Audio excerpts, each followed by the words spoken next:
호주 주택 시장이 완전히 무너지고 있습니다. 2023년 한 해 동안 이 나라는 40년 만에 세 번째로 심각한 1인당 경기 침체를 경험했습니다. 그 결과는 충격적이죠. 호주 국민들의 실질 임금이 2011년 6월 이후 최저점까지 떨어진 것입니다. 이제 이 놀라운 경제적 재앙이 어떻게 일어났는지 자세히 살펴보겠습니다.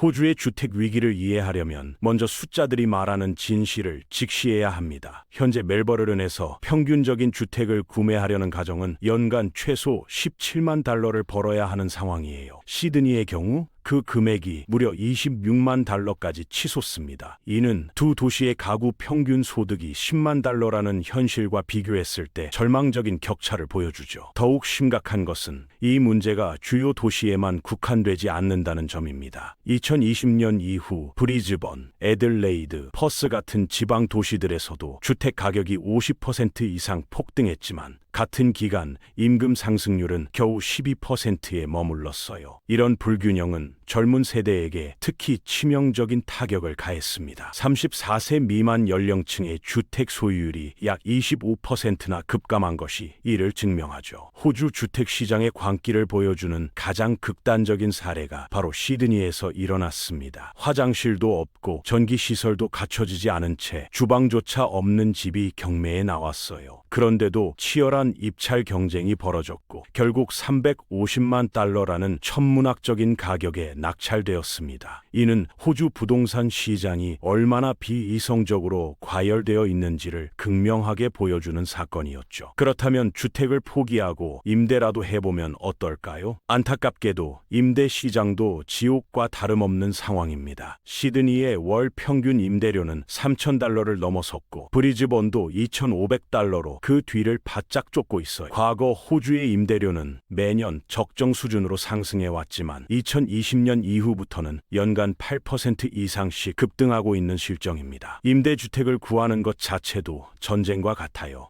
하나의 임대 매물에 수십 개, 심지어 수백 개의 지원서가 몰려듭니다. 집을 보러 오는 사람들이 블록을 둘러싸며 긴 줄을 서는 모습은 이제 일상적인 풍경이 되었죠. 사람들은 단순히 머리 위에 지붕이 있는 공간, 잠을 잘 수 있는 곳, 집이라고 부를 수 있는 무언가를 위해 치열하게 경쟁하고 있는 것입니다. 이런 상황에서 많은 사람들이 첫 번째 원인으로 지목하는 것이 바로 이민 급증이에요. 정부 통계에 따르면 2022년부터 2023년까지 호주는 약 74만 명의 이민자를 받아들였습니다. 이는 호주 현대사에서 단일 연도 기준으로 가장 많은 수치이며 코로나 이전 평균보다 20만 명이나 많은 숫자죠. 이민 급증이 부동산 시장에 미치는 영향은 수요와 공급의 기본 원리로 설명할 수 있습니다. 동일한 주택 공급량에 대해 수요가 급증하면 가격은 필연적으로 상승할 수밖에 없어요. 특히 경제 전문가들은 이민이 임대주택 시장에 더욱 직접적인 타격을 가했다고 분석하고 있습니다. 호주로 이주하는 이민자들의 대부분이 임시 비자 소지자이며 이들 중 70%가 임차인 신분이거든요. 하지만 이민만으로 주택 가격 폭등을 모두 설명할 수는 없습니다. 실제로 호주의 이민율은 지난 10년 동안 감소 추세를 보여왔으며 현재 수준도 역사적 평균과 크게 다르지 않아요. 진짜 문제는 다른 곳에 있습니다. 인구 증가에 따라 이민자 수는 꾸준히 늘어났지만 주택 착공 건수는 오히려 감소해왔다는 점이죠. 건설업계가 직면한 현실은 참담합니다. 2023년 새로운 주택 건설 비용이 다시 상승하면서 완공된 주택은 17만 채에 그쳤어요. 이는 지난 10년 중 가장 낮은 수치입니다. 동시에 호주는 한 세대 만에 가장 큰 규모의 이민 물결을 경험하고 있었죠. 수요는 급증하는데 공급은 줄어드는 완벽한 폭풍이 몰아친 것입니다. 통계를 살펴보면 더욱 충격적인 사실이 드러나요. 1966년 이래로 호주의 인구 대비 주택 건설 비율이 지속적으로 하락해왔습니다. 특히 2000년대 들어서는 건설 승인율이 급격히 떨어지면서 심각한 공급 부족 현상이 발생했고 그 여파가 오늘날까지 이어지고 있는 것이에요. 호주 주택 착공 감소의 근본적인 원인 중 하나는 문화적 요인입니다. 호주는 지역사회와 시민들이 고밀도 개발보다는 교외 지역으로의 도시 확산을 선호하는 사회거든요. 시드니와 멜버른의 인구 밀도는 1제곱킬로미터당 약 2,000명 수준입니다. 이를 런던의 6,000명, 민헨의 4,400명, 암스테르담의 3,600명과 비교해보면 엄청난 차이를 확인할 수 있어요. 많은 호주인들이 교외 환경을 가족을 키우고 안전한 공동체를 형성하는 데 이상적인 조건으로 여기고 있습니다. 다행히 호주에는 개발되지 않은 토지가 풍부하기 때문에 이론적으로는 계속해서 외곽으로 확장하며 주택을 건설할 수 있죠. 실제로 시드니만 해도 현재 개발 진행 중인 지역에 28만 채의 추가 주택을 건설할 수 있는 잠재력을 보유하고 있습니다. 그러나 현실은 이론과 달라요. 호주는 심각한 님비 현상에 시달리고 있습니다. 극심한 주택 위기에도 불구하고 2024년 3월 단독주택 승인 건수는 2012년 이래 최저치를 기록했어요. 이는 고층 콘도미니엄이 아닌 교외 지역의 일반적인 단독주택에 대한 승인조차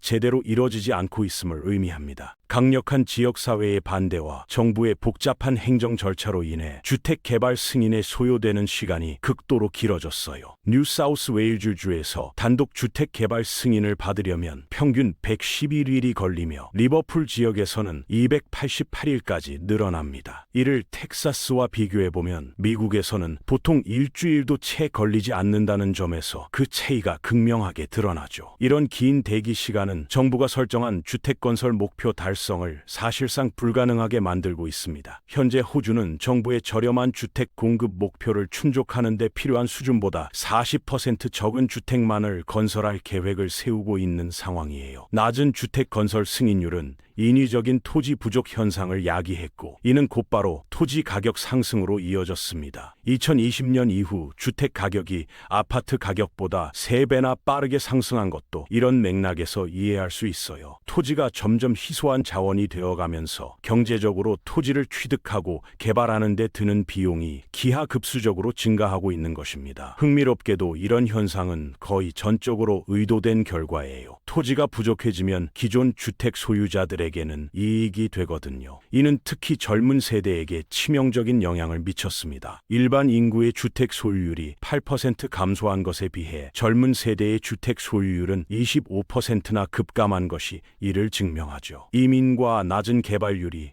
호주 주택 위기를 악화시키고 있다는 점에는 대부분 동의하겠지만 여기에는 또 다른 중요한 요소가 작용하고 있어요. 바로 세금 인센티브 시스템입니다. 1930년대 호주가 심각한 주택난을 겪었을 때 정부는 임대용 부동산에 대한 투자를 장려하고자 했습니다. 이를 위해 도입된 것이 바로 네거티브 기어링 제도예요. 이 제도는 투자자가 임대 부동산에서 발생한 손실을 개인 소득에서 상쇄할 수 있게 해줍니다. 예를 들어 연봉 10만 달러를 받는 사람이 임대 부동산에서 1만 달러의 손실이 발생했다면 개인 소득세에서 1만 달러를 공제받을 수 있는 것이죠. 이런 정책을 가진 나라는 OECD 전체에서 뉴질랜드와 일본뿐이라는 점에서 호주의 독특함을 알 수 있습니다. 하지만 이것만으로는 충분하지 않았어요. 호주에서는 네거티브 기어링 제도를 활용할 수 있을 뿐만 아니라 퇴직 계좌인 슈퍼에 부동산 투자를 보유할 수도 있습니다. 슈퍼는 미국의 IRA와 유사한 제도로 상당한 세금 혜택을 제공하며 부동산을 구매할 때 임대소득세가 한계 세율 대신 15%로 감면되죠. 미국에서는 IRA를 통해 부동산을 사는 것이 극도로 복잡하고 비용이 많이 드는 반면 호주에서는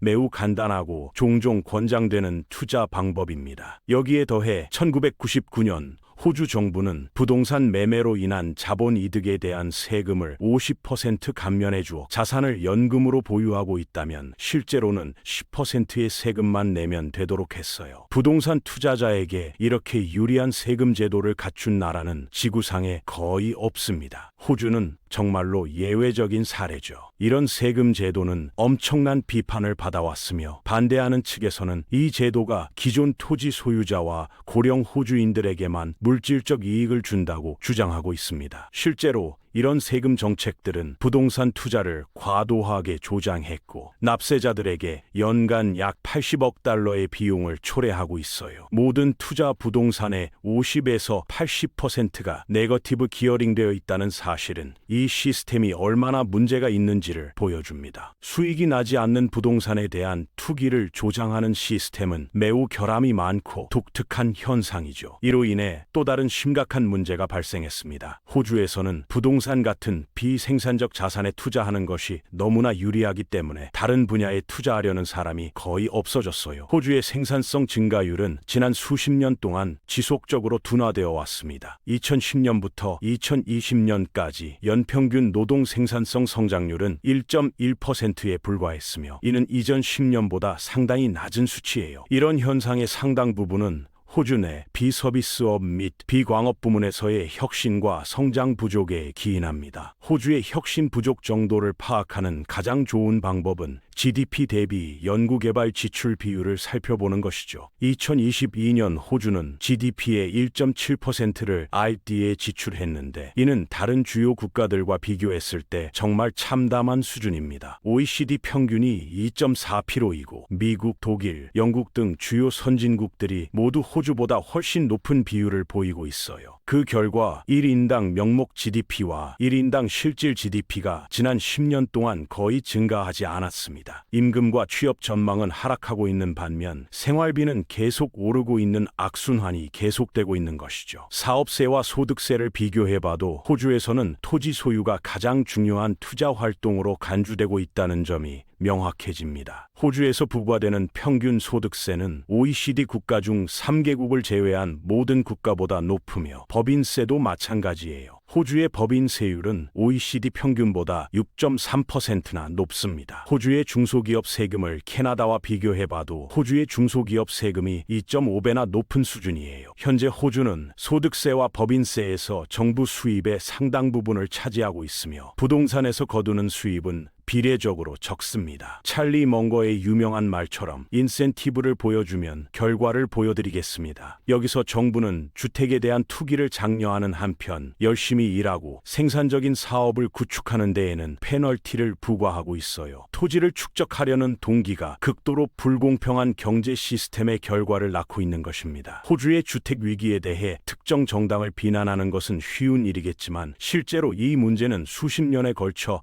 누적된 결과 폴 키팅이 이끈 노동당 시절에는 주택 가격이 약간 상승했지만 동시에 호주 경제 전체가 빠르게 현대화되고 성장하는 모습을 보였습니다. 존 하워드가 집권하면서 현대 호주 역사상 가장 큰 주택 가격 상승을 목격하게 되었어요. 그의 임기 동안 주택 가격이 2배 이상 증가했습니다. 이후 노동당이 3번의 기회를 얻었지만 주택 시장은 계속해서 성장했고 금융위기로 인해 잠시 둔화되었을 뿐이죠. 연립정부 시절 토니 에벗, 멜컴 턴불, 스콧 모리스 모두 주택 문제 해결에 실패했고 현재 앤서니 알바니즈 정부도 주택 가격이 엄청나게 상승한 상황을 물려받았습니다. 1992년에 50만 달러의 집을 샀다면 오늘날 그 가치는 240만 달러가 될 것이에요. 그리고 만약 1992년 이후에 태어났다면 집을 소유할 가능성은 극히 낮습니다. 결론은 명확해요. 이는 정당의 범위를 넘어선 구조적 문제입니다. 호주의 주택 위기는 한 가지 해결책만으로는 해결될 수 없는 복합적인 문제죠. 필요한 것은 기업 투자에 대한 인센티브 제공, 열심히 일하는 호주 국민의 소득세 인하, 네거티브 기어링 폐지, 자본 이득에 대한 인센티브 축소, 불필요한 규제 철폐를 통한 개발 장려, 그리고 정치인들의 정직성을 유지할 수 있는 교육받은 시민 양성입니다.